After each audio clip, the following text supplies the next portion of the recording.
निजामुद्दीन, मोहिब बनोगे या महबूब। हजरत बाबा फरीदुद्दीन गंज शकर रहमतुल्लाह अलैह एक दिन मौज में आ गए और कहा कि निजामुद्दीन मोहिब बनोगे या महबूब। अस्सलाम वालेकुम मेरे दोस्तों, आप सभी का मेरे इस YouTube चैनल नोटबुक लाइफ में तहे दिल से वेलकम है। आज हम हजरत निजामुद्दीन औलिया और उनके महबूब इलाही बनने की कहानी लेकर आया हूं। दोस्तों, चैनल को सब्सक्राइब, लाइक एंड शेयर करना ना भूले। बिस्मिल्लाहिर्रहमानिर्रहीम। दिल्ली को दिलवालों का शहर भी कहा जाता है क्योंकि इस तारीखी शहर ने खुले दिल से हर किसी का खुशामदी किया है। यहाँ जो भी आया इसके खुलूस और मोहब्बत से लबरेज माहौल से मुतासिर होकर यहीं का हो गया। दिल्ली शहर जिनके कई लोगों के दिलों में एहतराम और मोहब्बत सदियों से बरकरार है और जब तक दुनिया कायम है तब तक रहेगा। ऐसा ही एक मुक़द्दस मकाम है हजरत निजामुद्दीन औलिया की दरगाह। यहाँ हाजिरी देने के लिए रोजाना लाखों की तादाद में बाबा के मुरीद आते रहते हैं। इनमें से ज्यादातर दिल्ली से बाहर के होते हैं। बाबा के मुरीदों में न सिर्फ हिंदुस्तान के बल्कि बैरूनी ममालिक के भी हजारों लोग शामिल हैं। कुछ ऐसे भी लोग हैं जो बाबा के उर्स में शिरकत करने के लिए हजारों मील का सफर तय करके दिल्ली में मुकीम निजामुद्दीन दरगाह पर खास तौर से आते हैं। बाबा का पूरा नाम है हजरत शेख ख्वाजा सैयद मोहम्मद निजामुद्दीन औलिया। कहा जाता है कि आपके वालिद हजरत सैयद अहमद बुखारी अपनी पैदाइश से ही वली यानी थे। यह भी कहा जाता है कि अपनी पैदाइश के फौरन बाद उन्होंने इस्लामी कलीमा पढ़ा था। निजामुद्दीन की वालिदा बीबी जुलेखा एक पाक औरत थी और सारा वक्त इबादत में लगी रहती। यह भी कहा जाता है कि उनकी दुआ हमेशा कबूल होती थी। सुल्तान शमसुद्दीन अल्तमश के दौर में इनके बुजुर्ग बुखारा से हिंदुस्तान आए। लाहौर में कुछ अरसा ठहरने के बाद वह बदायूं चले आए और मुस्तकिल तौर पर वहीं बस गए। निजामुद्दीन के वालिद का निकाह वहीं पर ख्वाजा अरब बुखारी की बेटी बीबी जुलेखा से हुआ था। उस दौर में बदायूं को कुव्वत उल इस्लाम या मदीना उल औलिया कहा जाता था और वह इस्लामी तालीम हासिल करने का एक बड़ा ही अहम मरकज बन चुका था। जब निजामुद्दीन महज 5 बरस के थे, उनके सिर से अपने अब्बू का साया हमेशा के लिए उठ गया। आगे चलकर निजामुद्दीन औलिया जब सूफियों के चिश्तियां फिरके के कुतुब बने तो यह अपने आप में एक इत्तेफाक ही था कि उनसे पहले के 3 कुतुब भी लरकपन में ही यतीम हो गए थे। निजामुद्दीन की पैदाइश कब हुई, इस बारे में कुछ लोगों की राय एक जैसी नहीं है। ऐसा माना जाता है कि 19 अक्टूबर सन 1238 को बदायूं में उनकी पैदाइश हुई। इनकी वालिदा, जो कि खुद भी एक आलिम थीं, इब्तिदाई तालीम के लिए निजामुद्दीन को मौलाना अल्लाउद्दीन असूल के सुपुर्द किया। इसके बाद हजरत अली मौला बुजुर्ग बदायूनी के हाथों दस्तार फजीयत हासिल की। उस वक्त अली मौला ने कहा था कि निजामुद्दीन खुदा के अलावा किसी के भी आगे सर नहीं झुकाएगा। हजरत निजामुद्दीन 20 साल के हुए तो अपनी वालिदा और आपा को साथ लेकर दिल्ली आ गए। इसी दौरान उन्होंने हदीस की तालीम भी हासिल की। इसके बाद वह जोधन चले गए, जहां उनकी मुलाकात रूहानी ताकत के मालिक और आला दर्जे के आलिम बाबा फरीदुद्दीन से हुई। वहां जरूरी तरबियत हासिल करने के बाद उन्हें खिलाफतनामा अता किया गया और दिल्ली जाने के लिए कहा गया।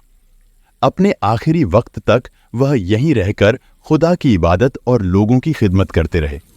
बाद में इस जगह का नाम ही निजामुद्दीन पर गया, जो आज तक है। उन्होंने लोगों को आपसी मोहब्बत, नेकी और ईमानदारी पर रहने की तालीम दी। आपका कहना था कि दुनिया का हर इंसान खुदा का ही बनाया हुआ है और इसलिए इंसान से मोहब्बत ही सही मायनों में खुदा से मोहब्बत है। ये जो दरगाह है, यह बाबा हजरत निजामुद्दीन रहमत वाले महबूब इलाही के नाम से मशहूर है। पूरे हिंदुस्तान में ही नहीं बल्कि पूरे दुनिया में मशहूर है। बाबा निजामुद्दीन कव्वाली के बड़े शौकीन थे। यही वजह है कि मौसीकी में कव्वाली के फन को तश्कील देने वाले मशहूर मकबूल सूफी शायर अमीर खुसरो उनके मुरीद भी थे और दोस्त भी। कव्वाली अपने आप में पूरी तरह से सूफियाना मौसीकी से ताल्लुक रखने वाला फन है। इसका वजूद आज सिर्फ हिंदुस्तान और पाकिस्तान में है। अमीर खुसरो चूंकि बाबा निजामुद्दीन के चहेतों में से एक थे, शायद इसी वजह से उनका मज़ार इसी दरगाह में बनाया गया। कहा जाता है कि शाम को बाबा नमाज के बाद अपना रोज़ा खोलते और फिर ईशा की नमाज के बाद किसी को भी उनके पास आने की इजाजत नहीं होती थी।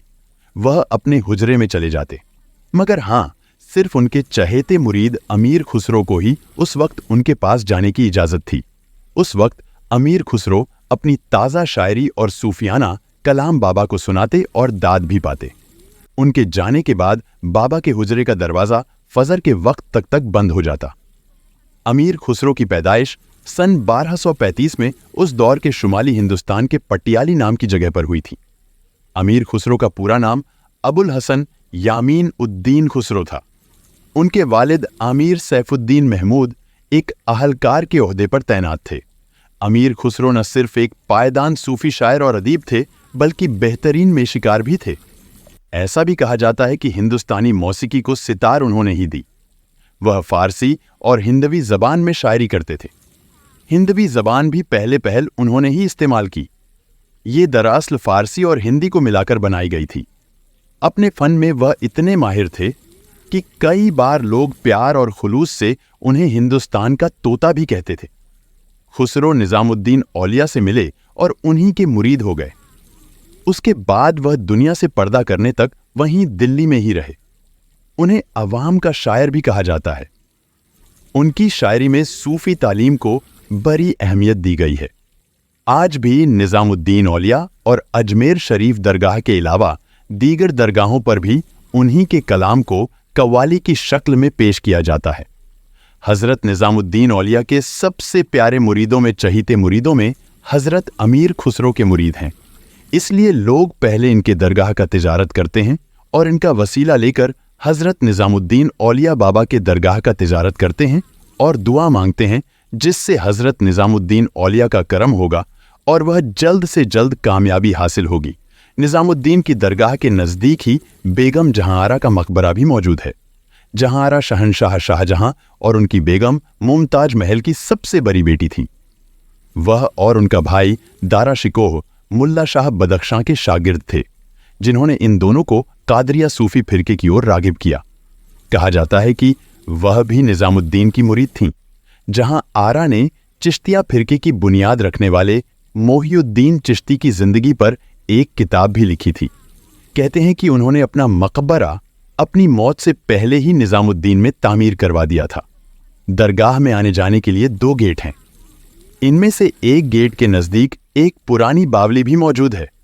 बाबा निजामुद्दीन की दरगाह पर हाजिरी देने के लिए आने वाले जायरीन दीगर मजहबी व दूसरे मकामात को देखने का मौका हाथ से नहीं जाने देते। हकीकत तो यह है कि सारी बात अकीदे से जुड़ी हुई है। जब लोग दिल में यकीन लेकर आते हैं तो उनके लिए खुदा की बनाई हर अशिया एक जैसी है। वह किसी में भी किसी तरह के फर्क को महसूस नहीं करते हैं। एक एतबार, एक एहतराम उन्हें यहां ले आता है। उसे एतबार और एहतराम का सबूत उन लोगों की नज़र में देखा जा सकता है जिनके हाथ बस दुआ के लिए उठे होते हैं। ये भी बाबा के तय एतबार और एहतराम ही है कि लोग अपनी मन्नतें पूरी होने की उम्मीद में दरगाह पर धागे या चुन्नियां वगैरह बांधते हैं। उन्हें दिल में इस बात का पूरा यकीन होता है कि हमने जो धागा बांधकर बाबा से करार किया है, बाबा उसे जरूर पूरा करेंगे, क्योंकि वह जानते हैं कि बाबा ने हमेशा बेबस और मजबूर लोगों की न सिर्फ फरियाद सुनी है, बल्कि उन पर अपनी रहमत भी बरसाई है। बाबा की दरगाह पर यूं तो हर रोज हजारों की तादाद में जायरीन आते रहते हैं, मगर उनके सालाना उर्स पर तो यहाँ लाखों अकीदतमंद हाजिरी देने के लिए इकट्ठे होते हैं। उर्स उस रोज मनाया जाता है जिस रोज बाबा इस फानी जहां को हमेशा के लिए अलविदा कह जाते हैं। कुछ लोगों का कहना है कि कई पीरों, फकीरों और दरवेशों के लिए अपनी फौत का रोज शादी के बराबर होता है। उनका मानना है कि इसी रोज वह अपने महबूब यानी खुदा से मिल जाते हैं। निजामुद्दीन की दरगाह पर ऐसी रिवायत है कि अजमेर जाने से पहले जायरीन इस दरगाह पर हाजिरी देते हैं। दर हकीकत दोनों दरगाहों का ताल्लुक सूफी कलंदरों के चिश्तियां फिरके से है। यह भी हकीकत है कि मोहिउद्दीन चिश्ती ने ही इस फिरके की बुनियाद रखी थी। निजामुद्दीन औलिया को महबूबे इलाही भी कहा जाता है। इनका वाक्य भी उलामा ने लिखा है।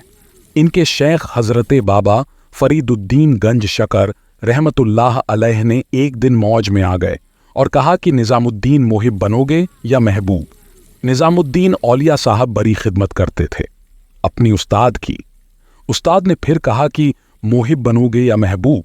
तो निजामुद्दीन साहब ने कहा, अगर इजाजत हो तो अपनी अम्मी से न पूछ लूं कि मोहिब बनना है या महबूब बनना, कहा जा, तुम्हें इजाजत है। तो घर की तरफ रवाना हुए। एक दिन का सफर किया। रास्ते में एक फकीर था जो रास्ते में बैठा था। हालत उसकी अजीब सी थी, तो ये सलाम करके गुजरने लगे तो वह मुस्कुरा के बोला, मोहिब बनोगे या महबूब? निजामुद्दीन औलिया तो हैरत ज़्यादा हो गए कि इसे कैसे पता चल गया, ये तो मेरे शेख और मेरा राज्य है। तो रुक गए। कहा कि हजरत अगर आप बता दें तो बहुत अच्छा हो। कहा नहीं नहीं, अम्मी से पूछो, जो वह बताएगी वही बन जाना, और अगर अम्मी ने न बताया तो कल आ जाना, इसी वक्त यहां मुलाकात होगी, फिर मैं बता दूंगा। खैर, निजामुद्दीन औलिया चले और रात को पहुंचे। वालिदा की खिदमत में सलाम पेश किया, पांव दबाए और कहा कि शेख मौज में आए और कहा, मोहिब बनोगे या महबूब बनोगे?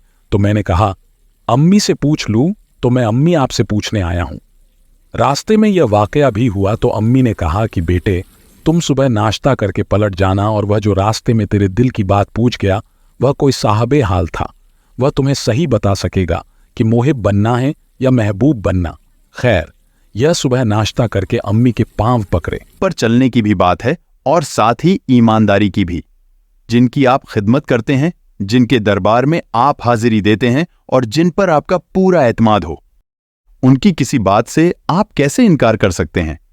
और फिर एहतराम से ही यकीन जुड़ा हुआ है। लोगों का मानना है कि निजामुद्दीन के दरबार से न ही पहले कोई खाली हाथ जाता था और न ही आज जाता है। इसे ही अकीदत कहते हैं।